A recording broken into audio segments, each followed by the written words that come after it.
All right, so now I'm here with Lionel Marsden, the creator of the utility room. How are you doing, Lionel? I'm good, thanks. How are you? I'm all right, all right. Everything's great today. All right, so you made the utility room completely on your own, right? You all by yourself. I did. I had a friend contribute some sound production, but he didn't do anything in engine, and that was mostly pulled from a film that we'd made, a film version of it we'd made years Oh previously. yeah, yeah, that was in 20. That came out in 2019, wasn't it? Yeah, that was it. Yeah. I made that at university, and then I had a friend called Nicky Vella. He did the music, and we worked on that together. But other than that, the game development was all by me. Yeah. Yeah. And so when creating the short film, had you planned for it to become a VR game at some point, or Well, was it was mainly based on the fact that it was based on my own limitations. The fact that I made it a film initially, um, because I knew it was going to be VR. I knew that that was necessary to have a sense of scale, but I only knew 3D software.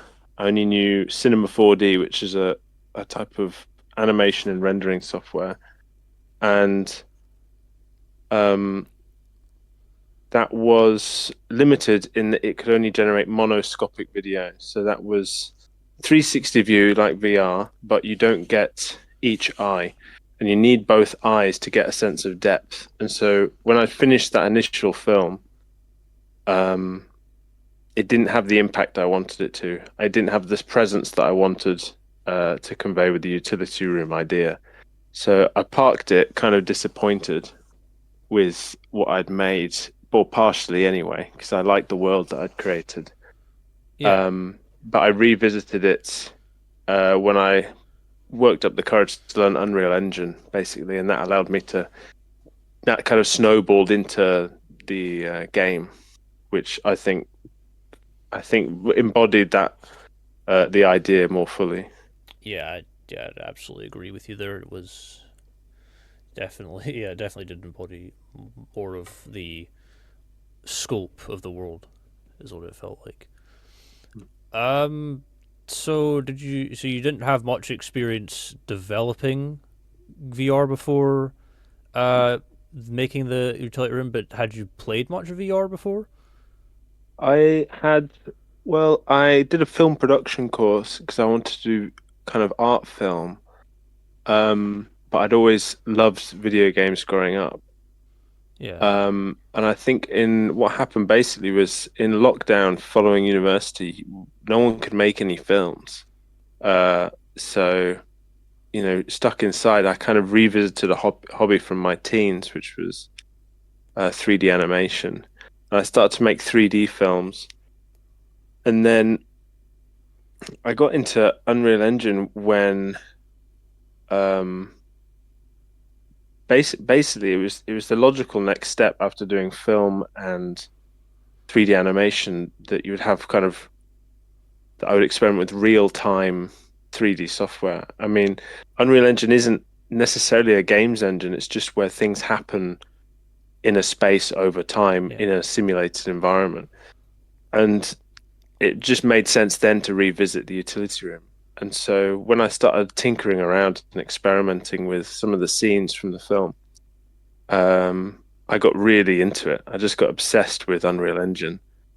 And I hadn't any experience with game development, but the enthusiasm I had for the idea and the project meant that I was willing to overcome all of the obstacles to making a game, and it eventually became, it eventually essentially became a product that people could buy because I finished it with, I'd worked so much on this thing that I enjoyed that it amounted then to a finished piece of work. yeah, yeah. It was a passion project, so to speak. Yeah, essentially, yeah. Yeah, So it was the experience. I had no formal experience or training. It just came from being really into it. yeah. Because a lot of the stuff I also a lot of the stuff I learned about the utility room came from a. You might have seen it. It was a 40-minute video on YouTube by a guy called, oh, what was it? I think his YouTube channel was Elementia Studio, something like that. He's, as far as Yeah, I know, yeah, the only person that's made like a lore analysis video on the utility room, and yeah. I think so. he spoke briefly about the short film, and it's quite funny. He mentioned he because at the end he had like questions for you, well, even not that you were there, but you know. One of them was he wanted to know because he heard somewhere that you made part of the utility room short film partially in Minecraft, and I was just wondering if that's true or not. That is true. That's because I had absolutely no interest in learning how to model things in a 3D program because I find it very difficult to sit down and learn something, part one, part two, part three, Yeah. YouTube tutorials. But as a teenager, I was really into using a plugin for Minecraft called Voxel Sniper. And Oh yeah. basically, what Voxel Sniper let you do is use an arrow in Minecraft as a paintbrush, and you could lift and you could kind of lift areas of landscape up or kind of subdue it and kind of sculpt environments, or it basically let you play God in Minecraft. And so, because I knew how to use that, I figured, well, I also know that there's some software that lets you export Minecraft shapes or buildings or mountains or whatever as a .fbx 3D file. Yeah. And I thought, well, the problem with that is it's blocky, and I don't want to make something blocky. So my solution to that was, well, I'll import it into like a 3D program and I'll just smooth out all the blocks. And so a lot of the models in the utility room film are were I made them in Minecraft and then smoothed out the blockiness because I just didn't want to learn how to 3D model, and I felt more comfortable making things in Minecraft because I'd grown up doing that. So there are assets, there are like objects and assets in the game that are from Minecraft, like the giant pendulum at the end. That's exactly as it was Oh, in Minecraft. that's really cool. That's amazing. Yeah. So when it actually came to developing the VR game itself, what would you say was top priority for you? Top priority is um, well, it wasn't bug fixing, and it wasn't player experience. It was um, well, the way I approached the game was an idea, an environment, and concept first, um, and game second. I had no intention of it.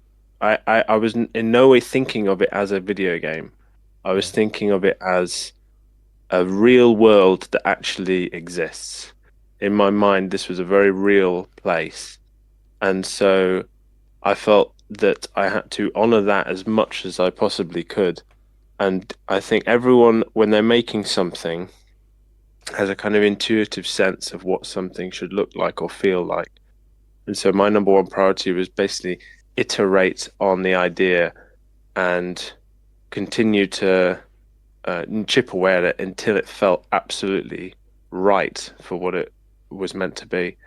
And I think that's why I'm quite proud of the utility room because it feels very immersive. It Yeah. feels like a real place, I think. And I think that's why. I think because I prioritize that over everything else at the expense of gameplay. I think the main complaint is that, where I have tried to add gameplay elements, they do feel kind of unnatural. And so I think that was partly sacrificial, but because I was prioritizing, the felt experience of being in that world. Yeah, because some of the I'm going to be honest, some of the parkour sections may want to tear my hair out at some points. Yeah, yeah. Yeah. I thought in my mind, I think because it was the first time I'd made a game. I was a little bit over enthusiastic about the novelty of gameplay. But I think if I was to rebuild the whole thing, I would strip it back. I would make it just a very bare bones walking simulator. And I tried to really honor that, but Yeah, absolutely. I was a little bit afraid that people would be like, flipping heck, it's just walking. But you know, some people like it, some people don't. So at the end of the day, I guess it doesn't matter. Yeah, for me, I was too, even for the bits that were just walking, I was a bit busy marveling at the scope of the scenery to be a bit concerned with. Oh, it's just walking, but there's a lot to look at, so Yeah. it's very nice. So on the Steam page, it says there was literally like there it wasn't inspired by anything. The utility room wasn't inspired by anything. Did you does that stand true for the entire game, or were there any bits of the game that were inspired by anything? Well, I have a difficult relationship with inspiration, um, because I think inevitably you find in things that you make that remind you of things that you like. I Yeah, think these things naturally leak in. I really like David Lynch, and people say the game is very can be very Lynchian. That's accidental. It wasn't intentional, but probably because I like him so much, that was inevitably going to happen. yeah, Um, but um, I think any good idea or any idea that's real and creative has no it is in no way derivative, it is yours, you know. yeah, And so when I say it's not inspired by anything, all I really mean is that I've tried not to let anything else get involved. I've tried to keep it as it is. So um, I'd say that that's true in that sense. I don't believe any of it is inspired. yeah. Because Um, I yeah, hadn't even the main comparison or the main comparison people make is Shadow of the Colossus, and I've never even played it. Um, I just know that there's giant things roaming around a kind of wastelandy world. And of course that is similar to the utility room. yeah, But I didn't intend on I didn't base it, I wasn't inspired by anything in that sense. yeah. Because yeah, I wouldn't say either. Because yeah, I wouldn't say that either. Because it feels very, it stands on its own. Because whenever I play a game, I try and compare it to other things. But with like I think, like I said with earlier with the utility room, there's really it's so unique. There's nothing you can really compare it to, and that's very Not bad. commendable. Well, thank you. So bit of a basic question. What was the hardest part of development for you? The hardest part of development was releasing it completely buggy and broken and having to do 3 weeks of all-nighters desperately trying to fix it. Oh, Uh, whilst people left bad reviews. oh, So that was the main that was hell. I'd say that was the most difficult and starting off as well because when you learn something new and you just have to learn things constantly and things don't work and things break and things don't turn out the way you want them to. yeah, And so you can get really frustrated. So I remember taking 2 weeks off at the beginning just to like not pull my hair out and just be like, it's okay, I'll return to it later.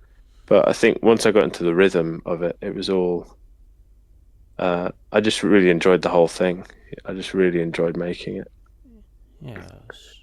So like development, how long did that take? Like a year, or was it It took a year. I actually I didn't know Unreal Engine when I started, yeah, uh, and I released it a year later. I was completely going in blind, and then I think really I spent another year fixing it. So really, it was 2 years because whilst you could walk through it and everything was fine in the first year, it wasn't very well optimized. It had lots of bugs. You could go off piste and get lost. So I'd say it was another year until I think the Jacob Geller video was released, which was the one that really popularized it. It was pretty. Uh, it was still in development, I would say. yeah, Say about 2 years. yeah. Now it's basically yeah, it's just all been fixed now. Everything's because when I played it, I didn't really encounter many problems except the a bit of a few frame rate issues, but that's just because I have a terrible PC, so that's not the game's Mm. fault. Uh, I mean, there was nothing game breaking. I mean, Jacob Geller played it on day one, and I emailed him literally saying, "Oh my God, I'm so sorry. The game is completely bugged out, and I hope you didn't run into any." And he said he didn't run into a single bug, and his experience was perfect. So it was, it's everyone plays differently, and you're always going to encounter something yeah, no just one else encounters. It's just patching. I didn't realize how much during development as a game developer you have to really patch things up and make sure. You almost have to treat players like maybe that's a bit. I was gonna say like a toddler, but that's really maybe that's not something I should say. But it is a bit like that. Like you have to cover up every outlet and fence everything off because yeah, people like to break games. People like to find bugs. So you have to really tape it together and make sure it's completely airtight. yeah. But it's, everything's basically been fixed now. So I mean, it has all been fixed Mm. now. Yeah, But I'd say that's the hardest thing is yeah, making it airtight, making sure the player experiences only what you want them to experience. And with VR as well, there's more to see. So that's more intense. You can get yeah, away with more in a first person game. In VR, everything is close up and detailed. So even a little lighting glitch, even a little bug is really, really obvious. yeah. So, moving on to more of the lore aspect of the game, what was your reasoning as to why you didn't include much? The only include much explanation because the only explanation in terms of lore that was in the game is the start and then the collectibles that you can find throughout. Why did you choose Mhm. not to explain much of it? I'm curious. Well, because the game is psychological. Yeah, It's not meant to be understood uh, through, well, not even psychological. It's it is really at the end of the day a fine art project. It is operating on feeling, yeah, and I didn't want people to have an idea of what it was when they experienced it. I wanted people to experience what it was and you know experience it. Everyone. I wanted everyone's experience of it to be unique, and I wanted them to feel it out and have their own idea of what it was. And I didn't want it to be pinned down by an explanation. yeah. That's I want basically, yeah, yeah. I would That say. kind of allows for more creative freedom, doesn't it? If you leave more of it for player interpretation. Well, it's not even that. It's that it leads to less misinterpretation. If you tell people what it is, that's where they stop. They don't really experience the game. Yeah, If you give people less, they experience it more because they're not seeing it through a fixed idea through they're not seeing it through any particular lens. They're experiencing it as it is as themselves. And so, people play the game and they have their ideas about what it is, and I have no right to argue with that because their guess is as good as mine, really. I have my own ideas about what it is, but yeah, it is its own thing, and I feel I felt personally responsible to for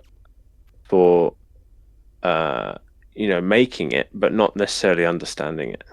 yeah. You just tell people what you want them to do, and then the experience does the rest of the talking. Yeah, Yeah, exactly. because Yeah, you wrote the wiki too, didn't you? Or I did. That was my kind of backhanded way, of telling, kind of giving people something. yeah. Yeah. Yeah. Uh, but this is more to do with just your general style of work. But what's with the fascination of all the large, like weird, big heads that you incorporate into all your work? Is there something that you'd like to incorporate about them into? You know, Uh, I think. Hmm. There's what in the films as well, or just the games? basically anything. It's just is it like a unique style that you like to use? Well, I think with my films initially, they're easier to animate, Yeah, but they have an emotional presence. They're anthropomorphic and they're human, so they have presence, but they're not as sophisticated as a human being. You know, you don't have to animate limbs and everything. So I guess it was a way of communicating emotion without through a character without having to put in so much work. yeah, But with the utility room, I'd say that that's just what the idea was. Like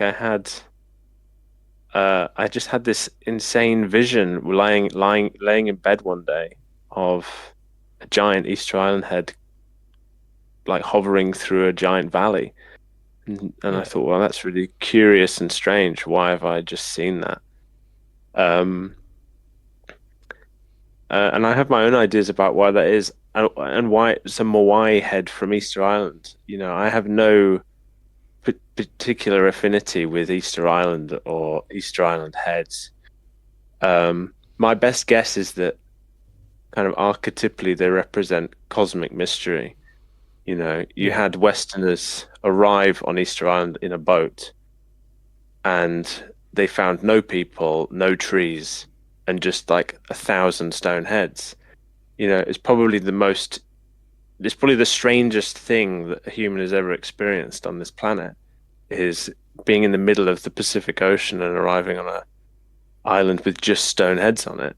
So I think either culturally or archetypally, you know, the way we relate to the Moai head is this strange cosmic artifact, even though it's obviously belongs to a very specific culture. But yeah, that's kind of how people relate to it. And I think maybe that's why it belonged in the utility room is because the utility room, as I see it, is about um, you know, it's not just the megalophobia, you know, it's not just the scale of the world, it's the kind of cosmic, you know, it's the I don't know how to say it, but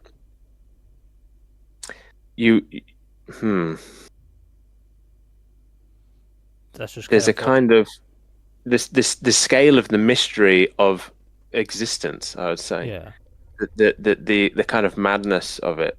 Um, I think that's why the Moai belongs in the utility room is because it is about the cosmic mystery. You know what on earth you know is out there. You know what on earth is this? You know if you're going to get existential. yeah. You know I think those along with like the that with the scale of the Moai heads, the left out, the lore not being over explained, and all that. I think that's what, to at least to me, makes it a cosmic horror game. I know there's a debate on whether or not like Utility Room is horror, but what would you say? Would you agree with, or would you agree that it is horror or not, or would you say it's more up to it's more subjective? it's horror in the sense that it's frightening, but Yeah, I wouldn't say it belongs in the horror genre. Um, I think the inexplicable, you know, the inexplicable aspect of being alive and, you know, this how strange it is to exist, you know, when that existential reality is experienced is terrifying. And I think the utility room embodies that. And you could say that that was horrific, but but I would say that the utility room is scary, and sometimes I understand that. You know, a lot of the game I wouldn't necessarily acknowledge or didn't acknowledge that it was scary, but this you know the giant head tumbling towards you or yeah, the one with its mouth agape trying to eat you. Those are clearly horror. yeah, Uh, you know, those are horror tropes being crushed or being eaten. So, but I wouldn't say it's horror. No, but I would say it was scary. Uh, yeah. Absolutely. So you've kind of already answered this question, but I'll ask it again. Ask it anyway. What was the takeaway you wanted players to have after finishing the game? Um, I wanted people to not feel that there was a sense of a stable reality that they could rely on. And I think that serves the function of communicating the fact that my experience, at least of uh, not understanding kind of or being overwhelmed with the nature of existence or reality. Yeah, And I would say that uh, it every throughout the journey of the utility room, what I wanted the player to experience was, can I redo this question? yeah, Can I it's try fine. that one again? Yeah, Because it's hard. I'm towing a line where I don't want to tell people what it is, but also I do want to give an answer yeah, that's fine. or tell you what it is.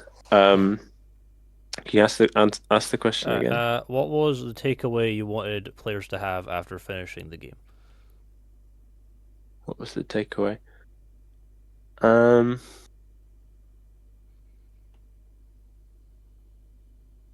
essentially I wanted them to take nothing away. I wanted to undercut the idea of what was going on every single time. And I would say that the ending for me was people think it's controversial. I think people say that it wasn't right or tonally didn't fit or didn't make sense or undermined everything else. And I would say, how on earth did you do people suppose they know what's going on in the first place to also know that it's being undermined? And that is the whole idea, is that Yeah, there isn't there no one has any idea what's going on. That is the terrifying part, that the cosmic horror aspect is that, you know there is no cosmic understanding. It is inexplicable. Existing yeah, is a ride. We don't really know what's going on, and sometimes that is overwhelming.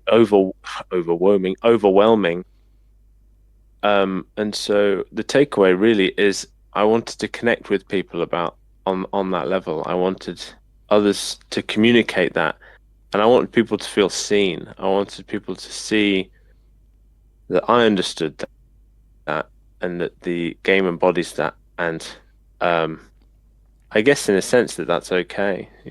That's shared. yeah, Um, I think that was the main takeaway. I, I, I think that's the social interest element. I wouldn't want to make anything that made people's lives worse. And in my mind, that's the positive aspect of the game, is that it is an existential reality. You know, uh, it living is cosmic horror, and the game, I think, communicates that, and I think hopefully makes people feel seen in that regard. yeah. Cause I was gonna say, cause like, how are people also? How are people complaining that the ending doesn't make sense? It's not meant to make sense, is it not? Yeah, but also what I say is like, yeah, yeah, I've said it already, but what makes people think they know? Yeah, Like, it must mean everything beforehand made perfect sense, and that's where it didn't make any sense. I mean, I think really on some level I'm like, well, the ending. I'm actually revisiting the ending. I'm going to do an update soon, but ooh, I think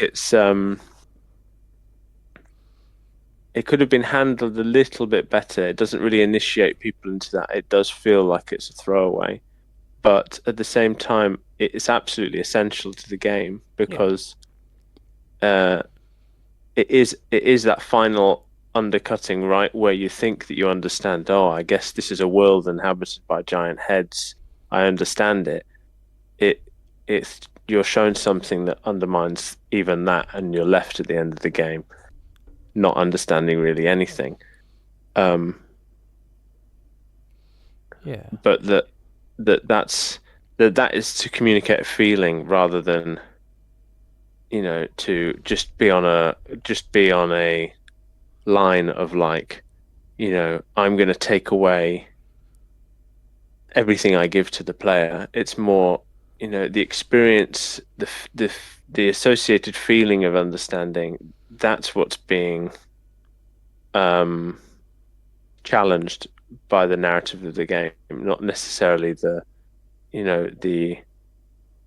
uh the kind of the story. Because I would say the story makes sense, the story as whole, but Yeah. the experience of the world, I think that's what's continuously undercut, and that's because that's communicating. Uh, that's to communicate a feeling and challenge the experience of the player. Yeah, absolutely. That's one of the best parts about the game. Uh, so after Utility Room, you made the Time Machine, which That came out later. That came out in September last year, was it, or was it? November Yeah, November. 4th, Sorry. I think. Yeah. So, did you? When did you start work on Time Machine? Like, I hope not right after. I think you deserved a break after Utility Room. But I did actually start it right after, but then I oh, didn't work on it for about a year and a half. oh, Um, but yeah, sorry, I interrupted your question. yeah. So when making Time Machine, did you want it to be anything like Utility Room, or did you want it to be like something completely different? Well, in a sense, that concept that I've just talked about is the same, Hmm. um, but it serves a different purpose, I think, in the time machine. The time machine is has a social element to it, and then it's about real places, and it's Yeah, about Earth. Um, but it's the same in the sense I think that it's constantly taking away the presumed idea of what it is. It's always challenging the audience's idea of what it is. Um, and it's designed that way. But um, I think it's less cosmic horror. I think there's more a sense of it being about, well, it's about time, so it's about history as well. yeah, But it's also about ideas. I think it's about how people relate to their experience, and it's about challenging that in different ways. Uh, I think the time machine initiates people into different ways of relating to it, and then that's constantly changing or being distorted. Right when people understand what a section is, it then deviates. So there's a kind of cosmic horror in that you never feel safe, and you're being confronted with images of reality that are constantly being undermined. yeah. Um, but I've forgotten what the question was. Am I Yeah, answering the question? yeah. You pretty much did. It was just yeah, just did you want it to be the same as the Utility Room or different? But yeah, it's different very much. Yeah, it's kind of the same and different. Yeah, Yeah. I would say. So, any like final thoughts on like how the Utility Room relates to cosmic horror, or any words you want to give to anyone else that may want to make something like abstract or something in line of cosmic horror? Well, I would say that cosmic horror, you don't go out of your way to make something cosmic horror, because as soon as something is concrete, as soon as it becomes a thing and it's understood, it's no longer has the flavor of cosmic horror. I would say Lovecraft, who is the cosmic horror guy, Yeah, who I don't know much about. I suspect when those books were released, they were absolutely terrifying. The idea of Cthulhu, a giant, is it a cephalopod? A giant octopus-esque thing living at the bottom of the ocean that yeah, drives you mad. That was probably experienced as something completely out of the domestic, completely insane. Now we just think, yeah, it's the giant octopus guy, you know. So as soon as these things, as soon as these things become concrete, they kind of lose that cosmic horror aspect. So I would say, uh, you arrive at something like that as an artist or as a game developer, by trusting a an idea that seems inexplicable and like something that you've never seen and that feels very strange, and you develop that into what it is, but you don't do it with reference to other things because, you know, the the power of cosmic horror is in its inability to be contained and to be uh established. It's new and it's frightening and it's not something that can be, you know, um, be put in a box. That's what's frightening about it. So I think that answers both questions, right? yeah, 100%. Yeah, that's You exactly. don't go out of your way to make it. It's Yeah, you're communicating something ineffable. yeah. It was just yeah, and I think that's what makes all cosmic horror unique in its own way. It stands on its own. It's something. It's the unknown, and it's hard to understand. And that's what's great about it. And that's what's great Yeah. about the utility room and time machine. Oh, thank you. Yeah. All right. Well, thank you, Lionel, for speaking with me today. It was very good to talk to you and learn more about the utility room. Uh, Pleasure. yeah, thank you very much.